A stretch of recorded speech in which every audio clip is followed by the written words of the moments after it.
الحمد للہ رب العالمین والصلاة والسلام علی رسولہ الامین وعلی آلہ وصحبہ اجمعین۔ مشاہدین و مستمعین السلام علیکم۔ آج ہم ماہ ذو الحجہ شریف جو کہ حرمت کے مہینوں میں سے ہے، جس کی برکتیں اور جس کے امتیازات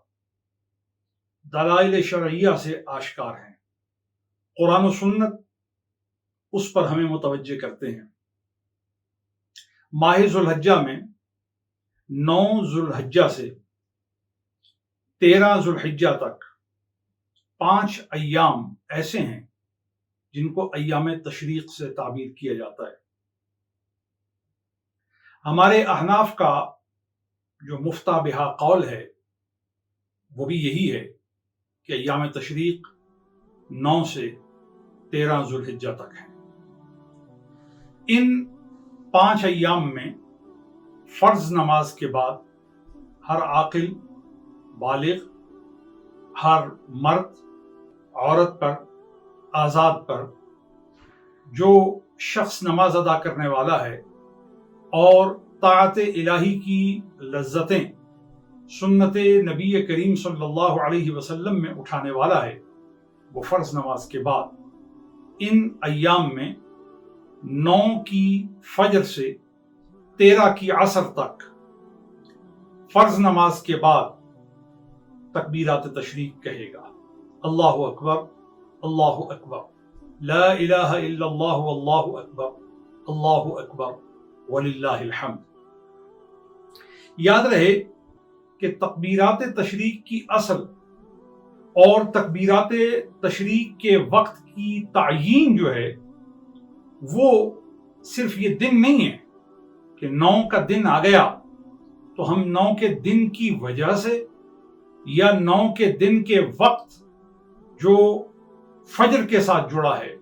اور 13 تک عصر کے ساتھ جو وقت جڑا ہے، اس وقت کی وجہ سے، ان دنوں کی وجہ سے ہم تکبیرات تشریق کی تعیین کر رہے ہیں، نہیں، بلکہ اس کی وجہ حضور کا عمل ہے، حضور کی احادیث ہیں، حضور کا فعل ہے، جو کہ سنن بیہقی میں دیکھا جا سکتا ہے، جو کہ حدیث شریف کی باقی کتب میں مستدرک للحاکم وغیرہ میں دیکھا جا سکتا ہے، کتب شروع میں امام عینی کی عمدہ میں دیکھا جا سکتا ہے، ارشاد الساری میں اس کو دیکھا جا سکتا ہے، اس طرح باقی بھی کتب کے اندر اس کو نظر میں لایا جا سکتا ہے اور اس سے اپنے دلائل میں مزید تقویت اور قوت پیدا کی جا سکتی ہے۔ یہ بات یاد رکھیے کہ احناف کے نزدیک ہر فرض نماز کے بعد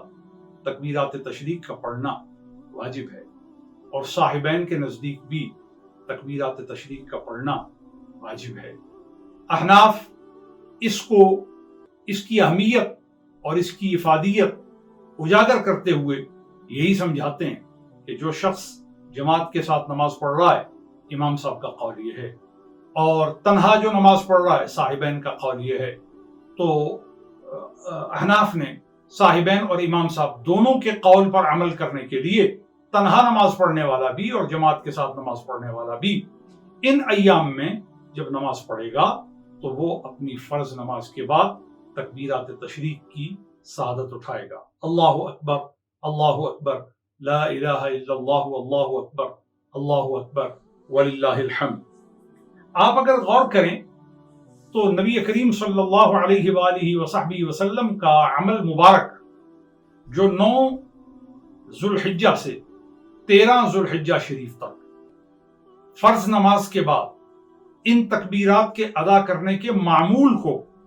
منصوص بتاتا ہے، اور اس پر روایات ثقہ دلالت کرتی ہیں،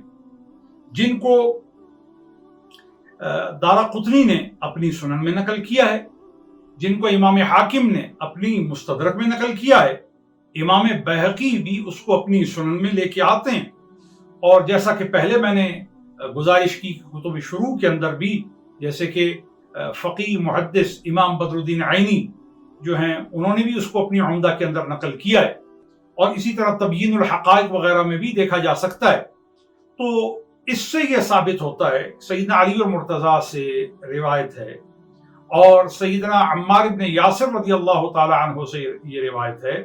اور حضرت عمر رضی اللہ تعالی عنہ خلیفہ راشد سے بھی یہ روایت ہے کہ 9 ذوالحجہ کی فجر سے 13 ذوالحجہ تک نبی کریم صلی اللہ علیہ وآلہ وسلم نے اور حضرت عمر نے بھی اس کو اپنے معمول میں رکھا ہے۔ تو یہ اس امر پر دلالت ہے کہ تکبیرات تشریق نبی کریم صلی اللہ علیہ وآلہ وسلم کے سنت سے، آپ کے طریقہ سے محقق ہے۔ لہذا تکبیرات تشریق کو پڑھنے کی جو ہیئت ہے اس کے لیے بھی تعین کیا گیا ہے، نہ بہت بلند آواز سے تکبیرات تشریق پڑھی جائیں، نہ بہت پست آواز سے، توسط کے ساتھ اور ماڈریٹلی، یعنی ایسے طریقے سے تکبیرات تشریق پڑھیں جو کسی دوسرے کے لیے موجب خلل نہ ہو۔ آپ اپنی عبادت کو، تعلق الہی کو اور حسن کے ساتھ اور خوبی کے ساتھ، اور ان ایام کو جن کے دنوں کی بھی قسم کھائی گئی ہے، جن کی راتوں کی بھی قسم کھائی گئی ہے، یہ 10 راتیں بہت خاص ہیں، اور ذوالحجہ شریف کے یہ 10 دن، اور پھر ان میں ایام تشریق 9، 10، 11، 12 اور 13 یہ بہت خاص دن ہیں۔ زندگی میں ان دنوں کا موجود ہونا اور ان میں مہلت اور فرصت اور صلاحیت، ذوق اور شوق کا پیدا ہونا، یہ اللہ کی خاص مہربانی اور توفیق خیر پر دلالت ہے، اور اس سے جو شخص اپنا حصہ سمیٹتے ہوئے کسی غفلت سے بچتا ہے وہ بہت سعادت مند ہے۔ اللہ تعالیٰ ان دنوں میں اپنی عبادت کا ذوق زیادہ سے زیادہ عطا فرمائے۔